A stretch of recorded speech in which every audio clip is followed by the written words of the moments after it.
Hi, my name is Francis Coppola, and it's a pleasure now to offer my 4 selections out of the multitude of wonderful films that TCM has on. It's a perfect night for mystery and horror.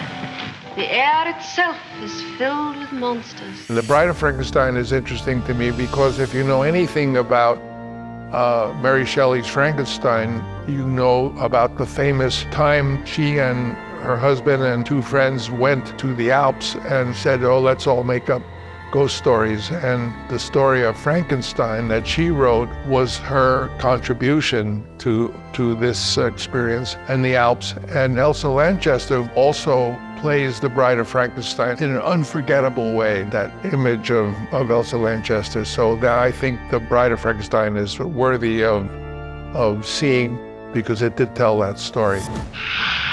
The Adventures of Robin Hood, directed by Michael Curtiz. Paid off with a knife, a club, or a rope. Why, you speak treason.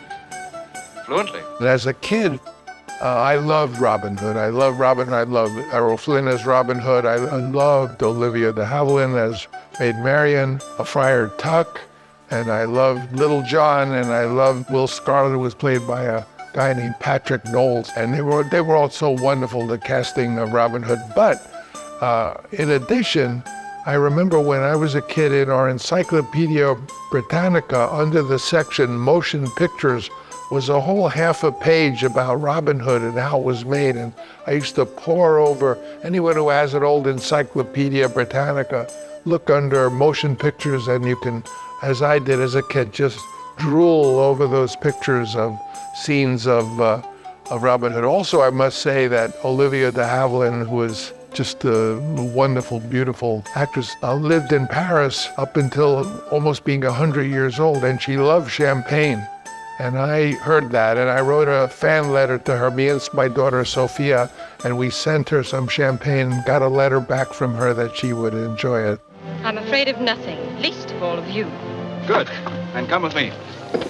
Magnificent Ambersons. My dear friend and wonderful colleague, the late Billy Friedkin, said that understanding the riddle of the Magnificent Amberson is the chalice of the holy grail of the cinema, because Wells never got the chance to finish it his way. He had to go in another film in Brazil that he was obligated to do. And so what happened is, while he was away, I think it was RKO decided the picture didn't preview well, and they started changing it, and Wells was trying to rectify that with memos being sent back to RKO to change it. And we never got the final Wells cut, but to see the film, it's so beautiful and so unusual that it just breaks your heart that we lost the chance of knowing. Who knows, maybe someday it'll turn out the real version of the Magnificent Amberson, but for now it's even in its form, it's a masterpiece, but the real Wells masterpiece, the Magnificent Amberson, we do not have, and may be a lost film.